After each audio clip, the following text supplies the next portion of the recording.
नमस्कार, मैं हूं शगुन। स्टडी आईक्यू के आकाशवाणी कार्यक्रम में आपका स्वागत है।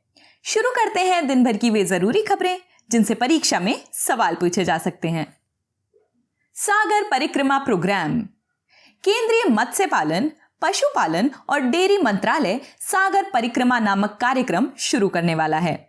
आजादी का अमृत महोत्सव के हिस्से के रूप में इस परिक्रमा का पहला चरण गुजरात के मांडवी स्थित श्यामजी कृष्णा वर्मा स्मारक से 5 मार्च को शुरू होगा और 6 मार्च को पोरबंदर में समाप्त होगा। मांडवी गुजरात के कच्छ जिले में अरब सागर के तट के मुहाने पर स्थित है। यहां रुक्मावती नदी कच्छ की खाड़ी से मिलती है। इस परिक्रमा का मकसद तटीय मछुआरों की समस्याओं को जानने के लिए मछुआरों, फिशरीज से जुड़े समुदायों और हितधारकों के साथ संवाद स्थापित करना है। यह यात्रा देश की खाद्य सुरक्षा, तटीय मछुआरा सदस्यों की आजीविका और समुद्री इकोसिस्टम की सुरक्षा के लिए समुद्री मत्स्य संसाधनों के संतुलित उपयोग पर केंद्रित होगी।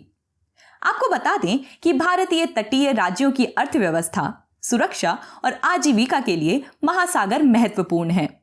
महासागर दुनिया का सबसे बड़ा एकल पारिस्थितिकी तंत्र है। यह पृथ्वी की सतह के लगभग 3/4 हिस्से को कवर करती है। गौरतलब है कि देश में 8,118 किलोमीटर की लंबी तटरेखा है। यह देश के 9 राज्यों और 4 केंद्र शासित प्रदेशों को कवर करती है। अब आपको एक सवाल का जवाब देना है। आपको बताना है कि देश में किस राज्य की तटरेखा सबसे लंबी है। सही जवाब कमेंट बॉक्स में लिखिए। देखते हैं अगली खबर। Can a person refuse COVID-19 vaccine? हाल ही में सुप्रीम कोर्ट ने सरकार से एक याचिका पर राय मांगी है। प्रसिद्ध वकील प्रशांत भूषण ने वैक्सीन लेने की स्वायत्तता का मुद्दा उठाया है। उनके मुताबिक किसी भी व्यक्ति को वैक्सीन लेने के लिए बाध्य नहीं किया जा सकता। वैक्सीन लेना या ना लेना व्यक्ति का स्वयं का निर्णय होगा।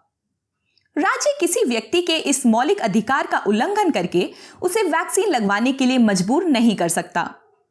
याचिका के मुताबिक यह पूरा मामला व्यक्तिगत स्वास्थ्य का है। कोई व्यक्ति अगर वैक्सीन नहीं लगवाता है तो उसे दूसरों के लिए खतरा माना जाता है। लेकिन मान लीजिए व्यक्ति वैक्सीन लगवाने के बाद भी कोविड से संक्रमित हो तो वो दूसरों को भी ट्रांसमिट कर सकता है। ऐसे में उसके मौलिक अधिकार भी सीमित होंगे और दूसरों के लिए खतरा वो भी बना रहेगा।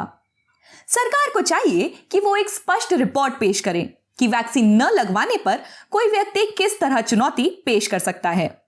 उन्होंने वैक्सीनेशन के लिए कंसेंट का भी मुद्दा उठाया है।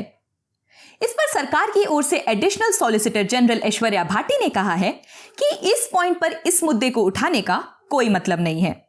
गौरतलब है कि 96.8% लोग अपना फर्स्ट डोज, वहीं 80% लोग अपना सेकेंड डोज ले चुके हैं।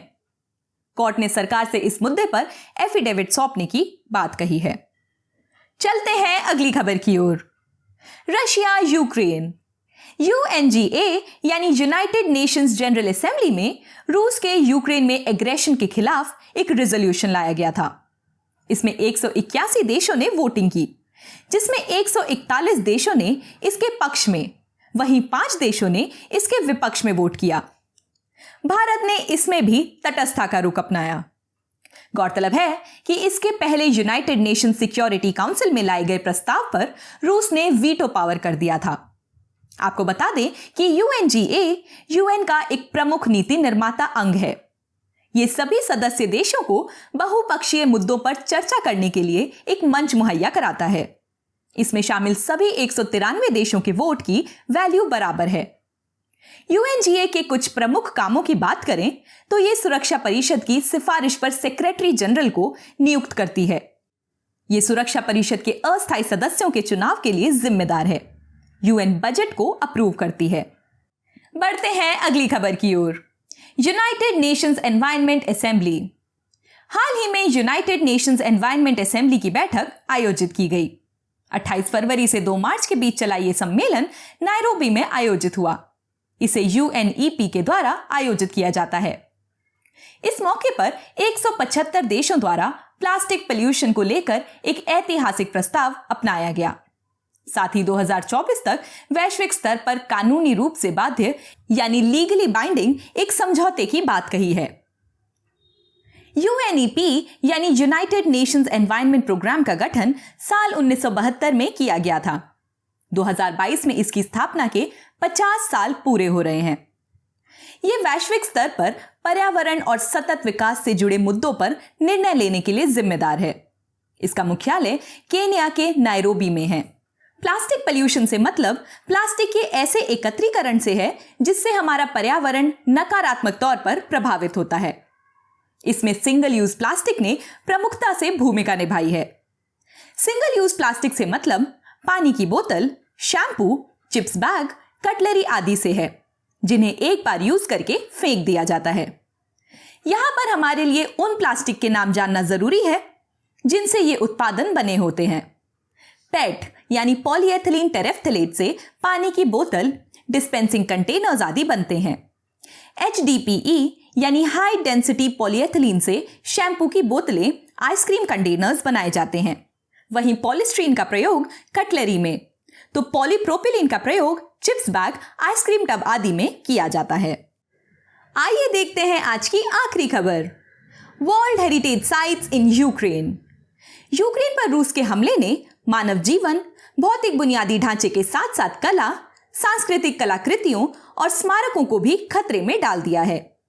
गौरतलब है कि यूक्रेन कई हेरिटेज स्ट्रक्चर्स और ऐतिहासिक स्थलों का घर है। यूक्रेन में ऐसे हजारों संग्रहालय हैं जिसमें यूक्रेनी और रूसी कला और बीजेंटीन कलाकृतियों का संग्रह है।